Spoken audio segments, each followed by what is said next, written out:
Masih di Ainus Siang, pemirsa komunitas pecinta mobil menggelar Jambore Nasional ke-19 di Bali. Gelaran yang berlangsung 2 hari di Peninsula Island Nusa Dua ini untuk mempererat silaturahmi antar anggota.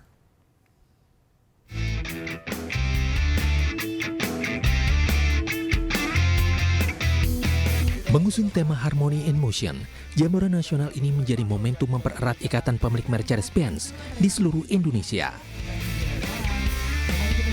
Pertemuan para pemimpin klub di bawah naungan Mercedes-Benz Club Indonesia ini membahas gagasan-gagasan, keberadaan, hingga eksistensi klub.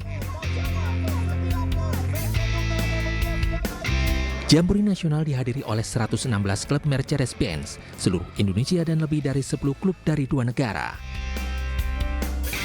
Diperkirakan 10.000 anggota klub dan pengunjung dari masyarakat umum juga bergabung dalam keseruan ini. Tahun ini Jamnas ini kan merupakan ajang silaturahmi, istilahnya pertemuan seluruh entusias Mercy, penggemar Mercy.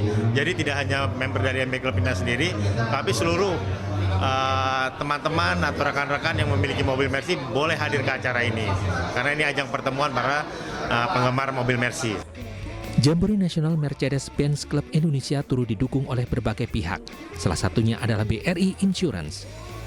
BRI Insurance memiliki program khusus bagi member klub, yakni program VIP dan VVIP untuk otoproteksi.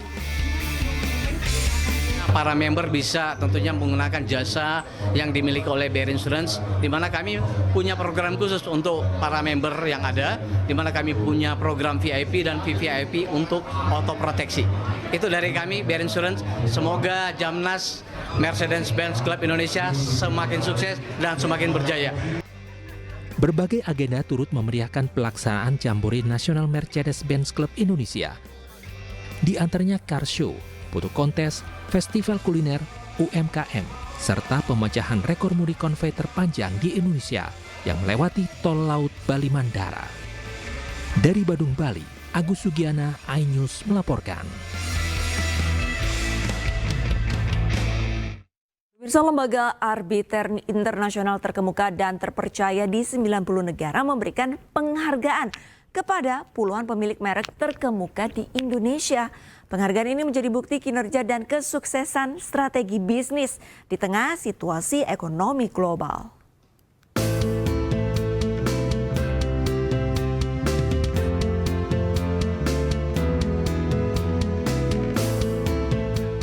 Lembaga arbiter internasional terkemuka, Super Brands, kembali memberikan penghargaan kepada 50 pemilik merek pada acara bertajuk Gala Award Super Brands Indonesia's Choice 2024. Penghargaan ini diberikan berdasarkan hasil survei yang dilakukan Nielsen di 6 kota besar di tanah air. Dengan 5 kriteria penilaian diantaranya market dominance, longevity, goodwill, customer loyalty, dan overall market acceptance. Penghargaan disambut sukacita dan menjadi kebanggaan bagi pemilik merek. Karena penilaian merupakan bentuk kepercayaan masyarakat, sekaligus memotivasi terus mengeluarkan produk-produk terbaik dan berkualitas.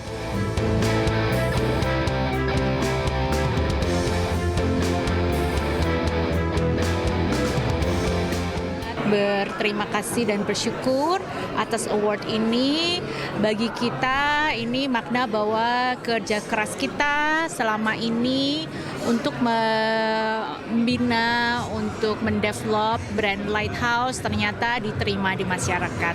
Artinya sangat berarti karena kami mendapat penghargaan ini atas kepercayaan dari masyarakat Indonesia yang diberikan oleh Rose Super Brands pada kami. Kami akan terus meluncurkan produk-produk baru untuk masyarakat Indonesia serta teknologi yang berkembang di Indonesia untuk memberikan terbaik untuk masyarakat di Indonesia.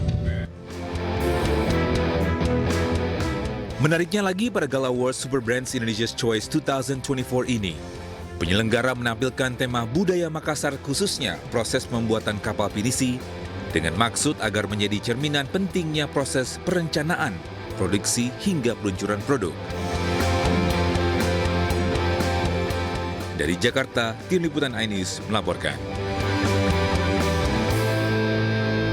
PT Liga Indonesia Baru sebagai operator Liga 1 memanggil manajemen dan supporter Persib imbas kericuhan oknum supporter terhadap steward atau petugas keamanan.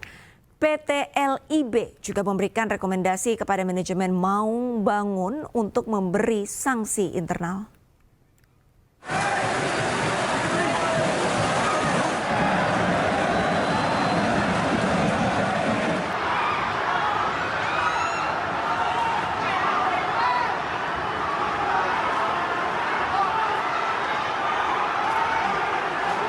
Kericuhan pada laga Liga 1 antara Persib melawan Persija di Stadion Sijalak Harupat pada 23 September lalu menjadi perhatian bagi PT Liga Indonesia Baru sebagai operator liga.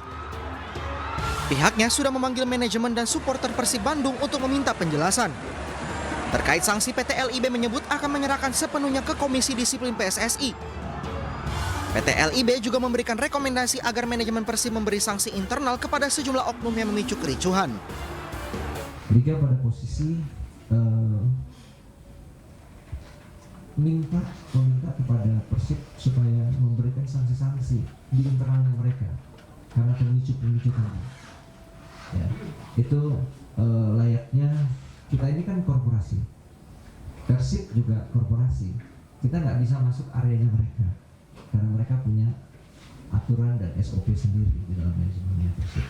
Kita juga begitu. Nah, kita memberikan inputan dan klarifikasi supaya ini harus diberikan sanksi-sanksi.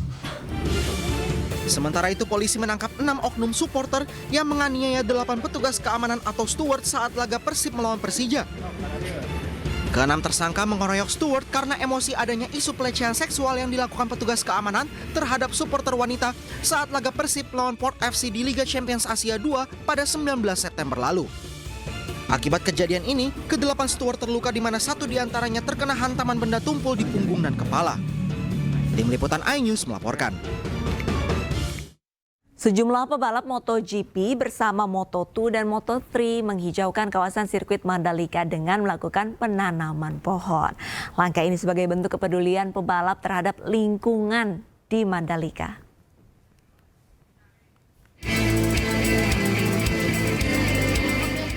Sejumlah rider MotoGP seperti Miguel Oliveira dari tim Trackhouse Racing dan Johan Zarco dari tim Castrol Honda mengikuti penanaman pohon di kawasan sirkuit Mandalika. Selain para rider MotoGP, penanaman pohon ini juga diikuti sejumlah rider dari Moto2 dan Moto3 serta anak-anak yang tinggal di sekitar kawasan sirkuit Mandalika. Penanaman pohon dilakukan sebagai bentuk kepedulian pembalap terhadap keberlangsungan lingkungan di Mandalika sehingga tidak hanya menjadi kawasan ekowisata namun juga menciptakan kawasan yang ramah lingkungan. Bagaimana caranya supaya kita bisa membuat industri turisme atau kawasan kayak Mandalika ini tidak hanya sebagai kawasan eko pariwisata saja tapi juga yang go green gitu, yang ramah lingkungan gitu ya. Selain penanaman pohon, para pembalap juga menyatakan bentuk komitmen mereka dalam menjaga lingkungan dengan menempelkan cap telapak tangan mereka pada papan yang disediakan. Sementara itu jumlah pohon yang ditanam di kawasan sirkuit sekitar 10.000 pohon yang dilakukan secara berlanjutan. Dari Lombok Tengah, Nusa Tenggara Barat, Emma Widiawati, iNews melaporkan. Pemirsa, MNC Asset Management melalui salah satu produk reksadana pendapatan tetap berhasil mendapatkan penghargaan Best Syariah Mutual Fund 2024. Penghargaan yang diterima dalam kategori reksadana pendapatan tetap syariah terbaik dengan performa 3 tahun.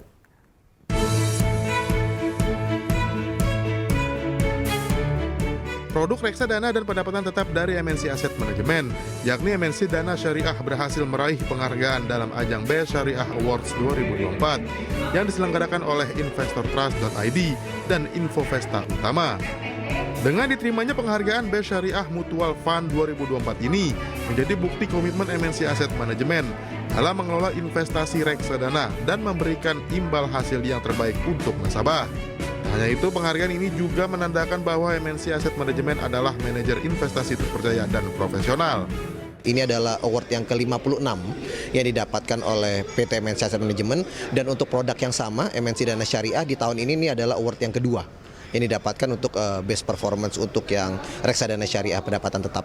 kategori 3 tahun. Salah satu unit bisnis PT MNC Capital Indonesia Tbk, MNC Asset Management akan selalu berkomitmen menjaga performa terbaik bagi nasabah, serta berkontribusi dalam memajukan industri reksadana Indonesia. Dari Jakarta, Rizky Ihwal Juansyah, iNews melaporkan. Pemirsa, Presiden Joko Widodo menerima brevet kehormatan Hiu Kencana TNI Angkatan Laut dan penganugerahan Tanda Kehormatan Samkarya Nugraha. Penganugerahan berlangsung di KRI Dr. Rajiman Sejoningrat RJW 992 Markas Komando Lintas Laut Militer Jakarta Utara.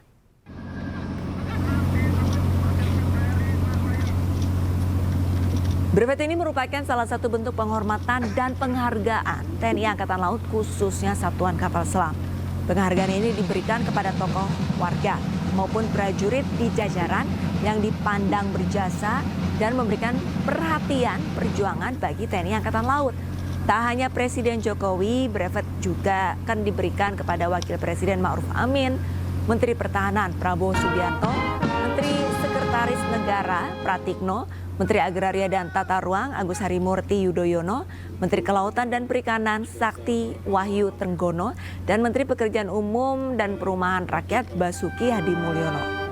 Selain pemberian brevet kehormatan Hiu Kencana, acara pagi tadi juga mencakup penganugerahan Tanda Kehormatan Samkarya Nugraha untuk KRI Nanggala 402 kepada Kepala Staf Angkatan Laut oleh Panglima TNI.